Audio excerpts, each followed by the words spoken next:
പട്ടാമ്പി തിരുവേഗപ്പുറയിൽ ഇടിമിന്നലിനെ തുടർന്ന് കിടക്ക കമ്പനിയിൽ വൻ തീപിടുത്തം. തിരുവേഗപ്പുറ വിളത്തൂർ റോഡിലുള്ള ഡോഫോർട്ട് കമ്പനിയിലാണ് മിന്നലേറ്റ് നശിച്ചത്.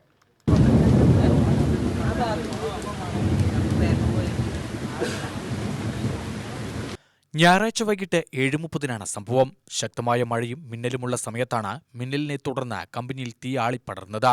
60 സെന്റ് സ്ഥലത്തായി ഷെഡിലും കോൺക്രീറ്റ് കെട്ടിടത്തിലുമായി പ്രവർത്തിച്ചിരുന്ന കമ്പനി പൂർണ്ണമായും കത്തിനശിച്ചു. ആളുകൾക്ക് അടുക്കാൻ പോലും കഴിയാത്ത വിധത്തിൽ തീ ആളിപ്പടർന്നത് പരിസരവാസികളിൽ പരിഭ്രാന്തി പരത്തി. പട്ടാമ്പിയിൽ നിന്ന് 2 യൂണിറ്റ് അഗ്നിരക്ഷാസേന എത്തിയാണ് തീ അണച്ചത്. തീയണയ്ക്കാൻ മണിക്കൂറുകളോളം പണിപ്പെടേണ്ടി വന്നു. 10ലേറെ പേരുടെ ഉടമസ്ഥതയിലുള്ള കമ്പനിയിൽ 30ഓളം തൊഴിലാളികളുണ്ട്. ഒഴിവ് ദിവസമായതിനാൽ കമ്പനിയിൽ ആരുമില്ലാതിരുന്നത് വൻ ദുരന്തമൊഴിവാക്കി. വിവിധ സ്ഥാപനങ്ങളിലേക്ക് വിതരണം ചെയ്യുന്നതിനായി നിർമ്മിച്ച കിടക്കകളും കമ്പനിയിലെ യന്ത്രങ്ങളും പൂർണ്ണമായും കത്തിനശിച്ചു. ലക്ഷങ്ങളുടെ നഷ്ടം കണക്കാക്കുന്നു.